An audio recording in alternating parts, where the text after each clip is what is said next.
So this is basically right at the beginning of the boardwalk. There's a little area off to the left as you enter the boardwalk where there was a lot of kids playing, families sort of gathering. It was a very, very busy day there. So this is actually on the Anzac Day weekend, or the long weekend for Anzac Day. So we're going back a little while. So pretty much a vault from a video from the vault, I should say. So a nice sort of family-friendly area. It was quite windy this day, so the microphone on the 360 camera did pick up a fair bit of distortion and so forth.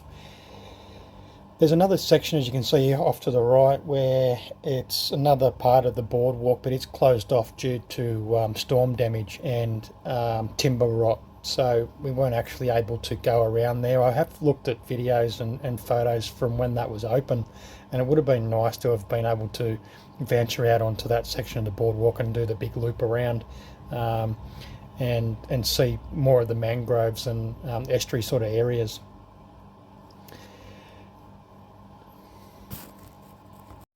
It's actually quite a nice little area there off to the left down below the boardwalk. So there's stairways that head down, so you can get down into these little estuary areas, and it's really good for, I guess, taking the kids down there and learning, teaching them how to fish and cast a line and so forth.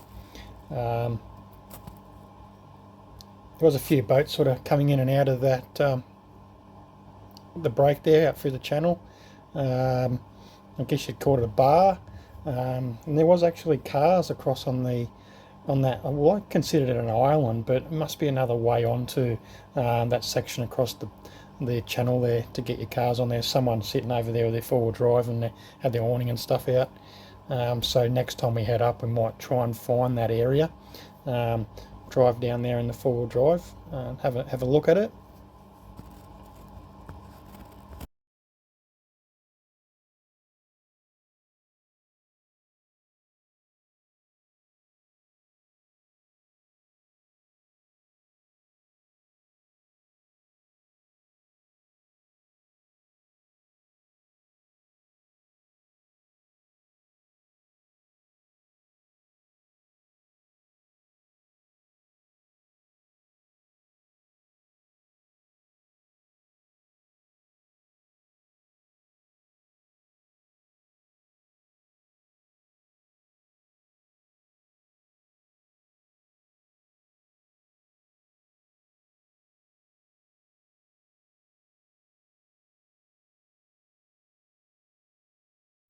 So we're just coming up to one of those little areas there where you can get off the boardwalk and have a bit more of a posed look at the headland and the surrounding ocean and channel coming in.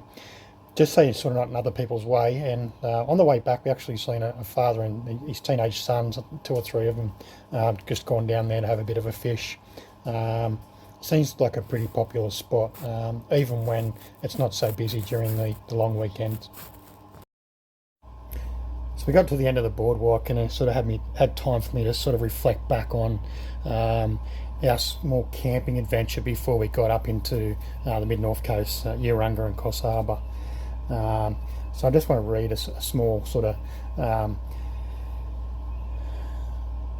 a written note to myself and to others who have struggled with alcohol, who are on this sort of sober journey, not sort of, but are definitely on the sober journey, and sort of my reflection on that time that we spent at Wallavadar, and the first camping trip back into the outdoors.